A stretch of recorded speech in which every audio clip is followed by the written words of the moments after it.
Welcome to the Ag News channel. Today we have the latest news on Russia-Ukraine war. Estamos aquí con noticias inesperadas. Es una noche muy rápida. Los soldados en Ucrania han lanzado una operación a gran escala.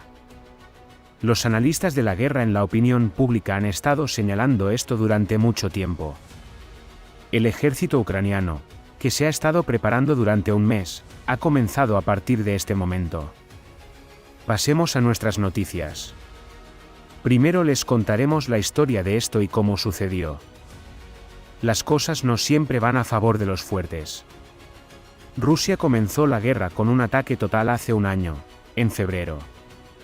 Después de la crisis que atravesaba el mundo entero en aquellos días, Vladimir Putin tenía la cabeza muy fría. Utilizando todos sus recursos en Ucrania, Vladimir Putin lanzó la guerra con el objetivo de una ofensiva rápida. No tenía un plan de guerra. El líder ruso Putin, que no calculó el poder de Ucrania cuando lanzó los ataques, se encontró con una sorpresa. Rusia, que lanzó ataques centrados en Donetsk y Kiev, causó una destrucción muy rápida. El ejército ucraniano, que evacuó inmediatamente a la población de las ciudades, se dirigió de inmediato a sus posiciones. Volodymyr Zelensky pasó al modo de alarma. Pidiendo ayuda internacional de emergencia, Zelensky afirmó que lucharían contra Rusia hasta el final. Putin, con la segunda conmoción que experimentó, no pudo conseguir nada destacable en el segundo día de guerra. En ese momento, las cosas habían empezado a girar a favor de Ucrania. La ayuda de Estados Unidos, la OTAN y los países europeos empezó a llegar rápidamente a Ucrania. El ejército de Putin estaba llevando a cabo una ofensiva incontrolada. A finales de febrero, la guerra estaba fuera de control. Vladimir Putin empezó a bombardear ciudades y puertos. Estados Unidos tomó rápidamente decisiones e impuso embargos a Rusia. El mundo entero reconocía ahora que Rusia era un invasor. Putin, que empezó a vivir la vida de la Unión Soviética, se quedó solo con embargo tras embargo. No prestó atención a ninguno de ellos. Vladimir Putin, que continuaba sus ataques a toda velocidad, recibía un golpe tras otro. Cuando llegaron los meses de verano en la guerra, Ucrania había hecho lo que hizo ahora. Los soldados de Zelensky se vieron fortalecidos y envalentonados por sus victorias. Después de junio, se iba a poner en marcha un plan de contraofensiva, al igual que en estos meses. El ejército ucraniano perdió algunos territorios. Pero Putin no logró ningún éxito significativo. Según las previsiones de los expertos en guerra, Putin iba muy retrasado. Tras los sucesivos ataques y el uso masivo de munición, se consideró un gran fracaso. Además de todo esto, Rusia sufrió grandes pérdidas. El ejército ucraniano fue capaz de destruir muchas unidades rusas con sus contraataques. Mientras los soldados que intentaron invadir Ucrania se arrepentían, Putin declaró de repente una ley de movilización. Con la ley de movilización que llegó al final del verano, se demostró que Rusia tenía un gran problema de poder militar. Los rusos se rebelaron contra la ley de movilización. Las protestas en Moscú la avivaron. Los hombres rusos no querían luchar en un ambiente insalubre. En aquellos días, se emitió una carta de rebelión desde el frente.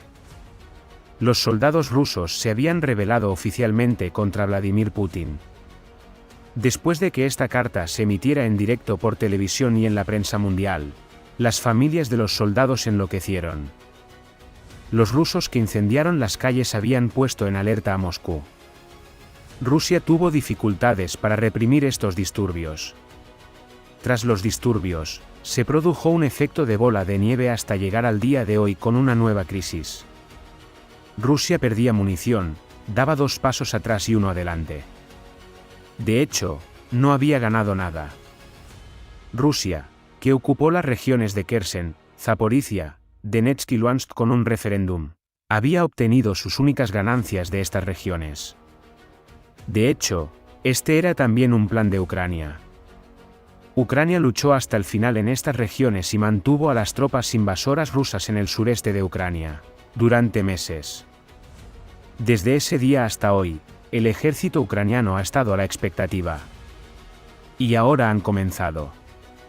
El heroico ejército ucraniano no permitió que los invasores mantuvieran Bakhmut por más tiempo. Con los bombardeos que comenzaron por la noche, los tanques de los rusos se convirtieron en cenizas. Todo el sur de Ucrania se convirtió en una brillante bola de fuego y llovió sobre los soldados invasores rusos.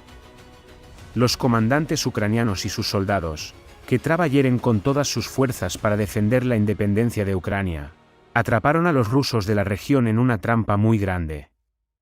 Los drones fueron la principal fuente de las operaciones llevadas a cabo junto con los vehículos aéreos no tripulados armados Bayraktar de Turquía.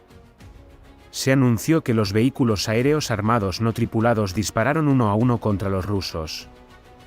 Los tanques desplegados por las tropas rusas de ocupación fueron convertidos en cenizas. Las imágenes se compartieron en los grupos de telegramas utilizados por los soldados ucranianos. Uno de los tanques rusos, un tanque modelo T-80BV, fue destruido como consecuencia de la bomba F-1 lanzada sobre él por drones. Aproximadamente 33 tanques como este fueron destruidos y convertidos en cenizas en una noche con una rápida operación relámpago. El ejército ucraniano celebra esta noticia en telegrama. Podemos decir que el sureste de Ucrania arde esta noche con el fuego de la independencia. Los soldados anunciaron en el telegrama que muchos soldados rusos fueron neutralizados. Todavía no ha habido ninguna declaración oficial de ambos países. Se esperaba que el ejército ucraniano lanzara una operación en ese momento, pero se dijo que la operación principal aún no ha comenzado. Según la declaración del grupo Wagner, el ejército ucraniano iniciaría una operación mayor el 9 de mayo. Pero los expertos se dividieron en dos con los últimos acontecimientos de esta noche. Según algunos, Ucrania ha comenzado su gran ofensiva, según otros, todavía no ha comenzado. Lo que Ucrania ha hecho esta noche puede ser una pequeña operación. Algunos expertos afirman que Ucrania expulsará a Rusia no solo de una región, sino de todo el territorio del país con la operación que, según dicen, comenzará el 9 de mayo. El paciente comportamiento de los soldados ucranianos en los últimos días ha dado muchos frutos en esta operación. El ejército ucraniano, que destruyó decenas de tanques y vehículos blindados de Vladimir Putin, así como los sistemas de defensa antiaérea Silo-300, siempre ha recogido los frutos de su paciente comportamiento desde el comienzo de la guerra. Los restantes civiles ucranianos también felicitaron a sus soldados en Kiev. Sabemos que las guerras son ocasión de grandes crímenes. Pero Rusia, desgraciadamente, ha cometido aquí muchos crímenes. Con los ataques de esta mañana en Kiev, decenas de personas se han visto de nuevo afectadas por Rusia. Rusia, que llevó a cabo sus ataques invasivos saliéndose de la ética de la guerra, estaba causando problemas a los ciudadanos ucranianos. Ojalá las guerras no fueran así. Ojalá todo pudiera ser como la gente quiere. Ambos países siguen sufriendo grandes heridas de la guerra que inició Vladimir Putin con sus ambiciones personales. Puede que cientos de miles de soldados rusos hayan perdido la vida por culpa de Putin. Tal vez no, pero sin duda Rusia ha sufrido enormes pérdidas. Quizá lleguemos demasiado tarde en lo que podemos decir sobre esta cuestión, porque la vida en las ciudades ocupadas de Ucrania se ha ralentizado considerablemente. La presión rusa se ha dejado sentir en todas las regiones. Antes de llegar a ustedes con una nueva noticia, queremos la paz. Esperamos que la guerra entre Rusia y Ucrania termine lo antes posible. Please don't forget to like the video and subscribe our channel.